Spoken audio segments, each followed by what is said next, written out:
فصل فی سننھا وہی 51 یہ فصل نماز کی سنتوں کے بارے میں ہے اور وہ 51 ہے۔ 1 50 50 یعنی 51، تو نماز کے اندر 51 سنتیں ہیں۔ رفع الیدین للتحریمۃ حذاء الاذنین للرجل والامۃ۔ رفع الیدین ہاتھوں کو اٹھانا، رفع الیدین رفع معنی اٹھانا اور یدن یدین تثنیہ ہاتھوں کو، دونوں ہاتھوں کو اٹھانا تکبیر تحریمہ کے لیے، للتحریمۃ تکبیر تحریمہ کے لیے دونوں کانوں کے برابر، حذاء الاذنین دونوں کانوں کے برابر، اس طرح سے کہ ہاتھ جو ہے کانوں کے برابر میں رہے اور یہ انگوٹھا کانوں کی لو کے برابر میں رہے، اس طرح سے کعبے کی جانب کو اس طرح سے رہے۔ للرجل والامۃ آدمی کے لیے اور باندی کے لیے، باندی اور آدمی دونوں کے لیے یہی حکم ہے کہ وہ اپنے ہاتھوں کو کانوں کی تک جو ہے کانوں کے برابر تک اٹھائیں گے۔ دونوں ہاتھوں کو اٹھانا تکبیر تحریمہ کے لیے دونوں کانوں کے برابر مردوں کے لیے اور باندیوں کے لیے۔ وحذاء المنکبین للحرۃ اور کاندھوں کے برابر تک آزاد عورت کے لیے، اور کاندھوں کے برابر آزاد عورت کے لیے، جو عورت ہے وہ اپنے کاندھوں تک ہی ہاتھ اٹھائے گی، یا اس کے ہاتھ جو یہ انگلیاں جو ہیں وہ کاندھے سے اونچی نہیں جانی چاہیے بلکہ کاندھوں کے برابر تک ہی ہاتھ اٹھائے گی۔ وحذاء المنکبین للحرۃ اور دونوں کاندھوں کے برابر کرنا آزاد عورت کے لیے۔ ونشر الاصابع ونشر الاصابع اور انگلیوں کو کھولنا، انگلیوں کو کھولنا یعنی کہ بالکل ملا کر کے نہیں رکھنی چاہیے ایسے، بلکہ تھوڑی سی جدا کر کے رکھنی چاہیے، ان کے ہاتھ پر چھوڑ دینا چاہیے، بالکل اس طرح بھی نہیں کھولنی چاہیے بلکہ کعبے کی جانب کو جو اس طرح کر کے ان کے حال پر چھوڑ دینا چاہیے اور کھول کر کے رکھنی چاہیے، بہت زیادہ ملا کر کے نہ رکھنی چاہیے۔ ونشر الاصابع اور انگلیوں کو کھولنا۔ ومقارنۃ احرام المقتدی لاحرام امامہ ومقارنۃ احرام المقتدی لاحرام امامہ۔ جنید مائک بند کر لیں اپنا۔ مقتدی کے تکبیر تحریمہ کا ملنا، مقتدی کی تحریمہ کا ملنا یا مقتدی کی تحریمہ کا ملانا اپنے امام کی تحریمہ سے، احرام سے مراد یہاں پر تکبیر تحریمہ ہے، اب مقتدی کی تکبیر تحریمہ کا ملنا اپنے امام کی تکبیر تحریمہ سے، مطلب یہ ہے کہ جو کہا جاتا ہے تکبیر اولا، تکبیر اولا کے ساتھ جو نماز پڑھنے کی جو فضیلت ہے اس کی طرف اشارہ کر رہے ہیں کہ مقتدی کو اپنے امام کی تکبیر تحریمہ کے ساتھ ہی جو ہے تکبیر کہنی چاہیے، بہت زیادہ بعد میں نہیں کرنی چاہیے، کیونکہ امام کے ساتھ تکبیر تحریمہ کہی جائے تو یہ زیادہ فضیلت کی بات ہے، اور یہ تکبیر اولا کی فضیلت اس بارے میں آتی ہے۔ تو بہرحال مقتدی کو اپنی تکبیر تحریمہ امام کی تکبیر تحریمہ سے ملا کر کے کہنی چاہیے، پہلے کہنا تو جائز ہی نہیں ہے اور نہ بہت زیادہ تاخیر کرنی چاہیے، بلکہ مقتدی کے امام کے فوراً بعد مقتدی کو اپنی جو ہے تحریمہ کہہ دینی چاہیے۔ اور مقتدی کا تکبیر تحریمہ کو ملانا اپنے امام کی تحریمہ سے۔ ووضع الرجل یدہ الیمنی علی الیسری تحت سرتہ ووضع الرجل یدہ الیمنی علی الیسری تحت سرتہ اور آدمی کا رکھنا، وضع الرجل آدمی کا رکھنا، یدہ الیمنی اپنے دائیں ہاتھ کو، یدن ہاتھ ہو اپنے، یمنی دائیں، آدمی کا رکھنا اپنے دائیں ہاتھ کو علی الیسری بائیں پر، تحت سرتہ اپنی ناف کے نیچے، سرت کہا جاتا ہے ناف کو، تحت سرتہ اپنی ناف کے نیچے۔ وصفۃ الوضع ان یجعل باطن کف الیمنی علی ظاہر کف الیسری محلقا بالخنصر والابہام علی الرسغ۔ یہ مسئلہ ہے کہ دائیں ہاتھ کو بائیں پر رکھنا چاہیے، ناف کے نیچے رکھنے کا طریقہ کیا ہوگا اس کو بیان کر دیں۔ وصفۃ الوضع اور رکھنے کا طریقہ، صفت معنی طریقہ، اور رکھنے کا طریقہ یہ ہے کہ دائیں ہاتھ کی ہتھیلی کے باطن کو، دائیں ہاتھ کی کف الیمنی دائیں ہاتھ کی کفن ہتھیلی کے باطن کو بائیں ہتھیلی کے ظاہر پر رکھے، دائیں ہتھیلی کے باطن کو بائیں ہتھیلی کے ظاہر پر رکھے، محلقاً حلقہ بنا کر کے، خنصر اور ابہام سے گٹے پر، علی الرسغی پونچے پر یعنی گٹے پر، خنصر اور ابہام سے حلقہ بنا کر گٹے پر۔ تو اس طرح سے رکھنا ہے کہ دائیں ہاتھ کو بائیں ہاتھ کے اوپر، یہ دایاں ہاتھ، یہ بایاں ہاتھ ہے، دائیں ہاتھ ہی ہے، دائیں ہاتھ کا جو یہ باطنی حصہ والا اس حصے کو یہاں پر رکھنا ہے، اس طرح سے کہ جو گٹا ہے یہ گٹے پر حلقہ بننا چاہیے۔ بہت سے لوگ یہاں پر حلقہ بنا لیتے ہیں اور بہت سے لوگ یہاں پر حلقہ بناتے ہیں اس طرح سے، تو یہ طریقہ غلط ہے۔ یہ حلقہ جو بننا چاہیے، یہ جو پونچے ہوتے ہیں رسخن، اس کو کہا جاتا ہے گٹے، تو یہاں پر حلقہ بننا چاہیے۔ ادھر والی انگلی اور انگوٹھا یہ ابہام، اور چھوٹی والی انگلی خنصر، چھوٹی انگلی کو خنصر کہا جاتا ہے، خنصر اور ابہام ان دونوں سے گٹے کے اوپر اس طرح سے حلقہ بنائے گا، اور یہ جو 3 انگلیاں ہیں، یہ 3 انگلیاں اس طرح سے اپنی کلائی کے اوپر رکھے گا، یہ اپنے ہاتھ کے اوپر رکھے گا۔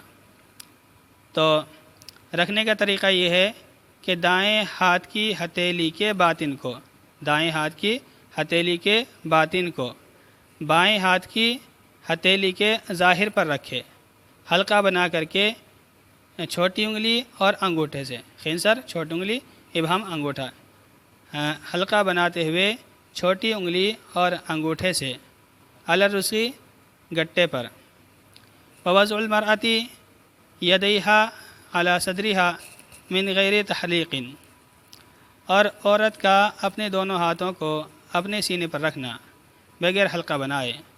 عورت جو ہے اپنے ہاتھوں کو اپنے سینے پر رکھے گی بغیر حلقہ بنائے، اس طرح دائیں ہاتھ بائیں ہاتھ پر رکھے گی اس طرح سے، اور وہ پونچے تک نہیں پہنچائے گی بلکہ دائیں ہاتھ کو بائیں ہاتھ پر اس طرح سے رکھ لے گی، اور پھر اس طرح سے بغیر حلقہ بنائے ہوئے سینے پر رکھ لے گی۔ تو سینے پر عورت کے لیے رکھنا یہ سنت ہے، اور عورت کا اپنے دونوں ہاتھوں کا رکھنا اپنے سینے پر بغیر حلقہ بنائے ہوئے۔ والثناء، اور ثنا پڑھنا، والتعوذ، اور اعوذ باللہ پڑھنا، للقراءۃ، قرات کرنے کے لیے، والتسمیۃ، اور بسم اللہ پڑھنا۔ تو ثنا پڑھنا یہ بھی سنت ہے، پھر اس کے بعد اعوذ باللہ پڑھنا یہ بھی سنت ہے، اور پھر تسمیہ یعنی بسم اللہ پڑھنا یہ بھی سنت ہے۔ اولا کل رکعت، ہر رکعت کے شروع میں، تو اعوذ باللہ تو بس شروع میں، سب سے شروع میں پڑھی جائے گی، ثنا کے بعد اعوذ باللہ پڑھی جائے گی۔ اس کے بعد جو ہے کسی سورت کے پڑھنے کے لیے یا بسم اللہ کے پڑھنے کے لیے یا سورہ فاتحہ پڑھنے کے لیے اعوذ باللہ نہیں پڑھے گا، بلکہ صرف بسم اللہ سے ہی کام چلائے گا، یعنی کوئی سورت پڑھنی ہو جب بھی بسم اللہ پڑھے گا، اور سورہ فاتحہ پڑھنی ہو تو ہر رکعت کے شروع میں بسم اللہ پڑھے گا۔ تو اعوذ باللہ پڑھنا قرات کے لیے، اور بسم اللہ پڑھنا ہر رکعت کے شروع میں، اول کل مرۃ، ہر رکعت کے شروع میں۔ والتامین، اور آمین کہنا، والتامین، اور آمین کہنا۔ والتحمید، اور ربنا لک الحمد کہنا، حمد بیان کرنا یعنی ربنا لک الحمد کہنا، تو آمین کہنا اسی طرح سے ربنا لک الحمد کہنا۔ والاسرار بہا، اور ان کو چھپانا، ان ساری چیزوں کو چھپانا، یعنی ثنا ہو، تعوذ ہو، تسمیہ ہو، آمین ہو، اسی طرح ربنا لک الحمد ہو، ان ساری چیزوں کو جو ہے چھپا کر کے کہے گا، ان میں سر کرنا ہے یعنی ان کو چھپانا ہے۔ والاعتدال عند التحریمۃ من غیر تعطائر راسی، اور تحریمہ کے وقت اعتدال اختیار کرنا، برابر ہو جانا، تحریمہ کے وقت سیدھا کھڑا ہو جانا، الاعتدال، اعتدال پر آ جانا یعنی سیدھا کھڑا ہو جانا، اور تحریمہ کے وقت سیدھا کھڑا ہو جانا سر کو جھکائے بغیر، سر کو جھکائے بغیر۔ تو تکبیر تحریمہ جب کہی جائے تو اس وقت آدمی بالکل سیدھا کھڑا ہونا چاہیے، اور چہرہ بھی اوپر کی جانب ہونا چاہیے، اس طرح سے نیچے جھک کر کے نیت باندھنا یہ نبی علیہ الصلوۃ والسلام کی سنت کے خلاف ہے۔ سنت طریقہ یہ ہے کہ آدمی کھڑا ہو اور اپنا چہرہ آسمان قبلے کی جانب رکھے، اور بغیر سر کو جھکائے ہوئے اعتدال کے ساتھ تکبیر تحریمہ کہے۔ اور تکبیر تحریمہ کے وقت سیدھا کھڑا ہونا بغیر سر کو جھکائے ہوئے، تعاون اس کے معنی آتے ہیں جھکنا، پست کرنا، اور سر کو جھکائے بغیر۔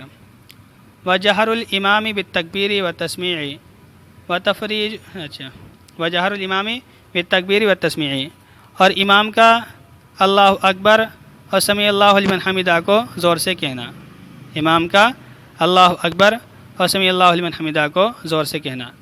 تو مقتدی تو ربنا لک الحمد آہستہ کہیں گے، لیکن امام کے لیے ساری تکبیرات بلند آواز سے کرنی چاہیے، اور اسی طرح سمیع اللہ لمن حمدہ بھی بلند آواز سے کہنا چاہیے۔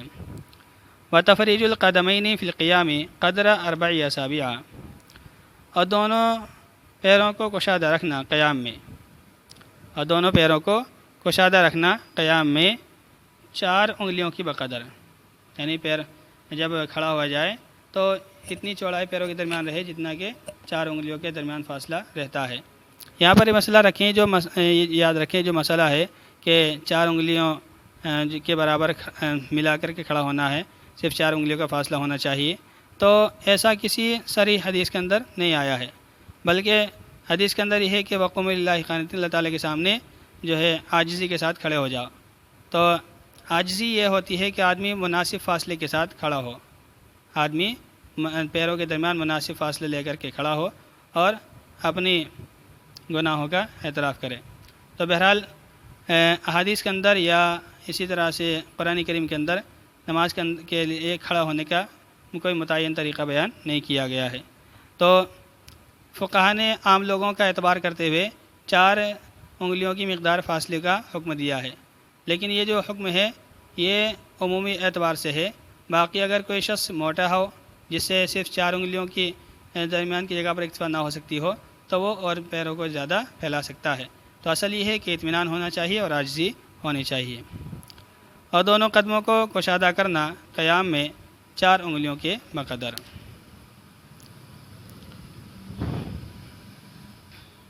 بس اتنا ہی رہنے دو۔ فصل فی سننیہا، یہ فصل ہے نماز کی سنتوں کے بارے میں۔ وہی 51 اور وہ 51 ہے۔ رفع الیدین للتحریمۃ حذار الاذنین للرجل والامۃ، دونوں ہاتھوں کو اٹھانا تکبیر تحریمہ کے لیے، دونوں کانوں کے برابر آدمی کے لیے اور باندی کے لیے۔ وحذاء المنکبین للحرۃ، اور کاندھوں کے برابر آزاد عورت کے لیے۔ ونشر الاصابع، اور انگلیوں کو کشادہ رکھنا، انگلیوں کو کھولنا۔ ومقارنۃ احرام المقتدی لاحرام امامہ، اور مقتدی کا احرام کا ملنا اپنے امام کے احرام سے۔ ووضع الرجل یدہ الیمنی علی الیسری تحت سرتہ، اور آدمی کا اپنے دائیں ہاتھ کو اپنے بائیں پر رکھنا ناف کے نیچے۔ وصفۃ الوضع ان یجعل باطن کف الیمنی علی ظاہر کف الیسری محلقا بالخنصر والابہام علی الرسغ، اور رکھنے کا طریقہ یہ ہے کہ دائیں ہتھیلی کے باطن کو بائیں ہتھیلی کے ظاہر پر رکھے، چھوٹی انگلی اور انگوٹھے سے حلقہ بنا کر ٹخنے پر گٹے پر۔ ووضع المرأۃ، اور عورت کا اپنے دونوں ہاتھوں کو اپنے سینے پر رکھنا بغیر حلقہ بنائے۔ وثناء، و ثنا پڑھنا، تعوذ و اعوذ باللہ پڑھنا قرات کے لیے۔ وتسمیۃ، اور بسم اللہ پڑھنا ہر رکعت کے وقت، اور آمین کہنا اور ربنا لک الحمد کہنا، اور ان کو چھپانا۔ اور تکبیر تحریمہ کے وقت سیدھے کھڑے ہو جانا سر کو جھکائے بغیر، اور امام کا تکبیر کو زور سے کہنا اور سمیع اللہ لمن حمدہ زور سے کہنا، اور دونوں قدموں کو کشادہ کرنا قیام میں 4 انگلیوں کے بقدر۔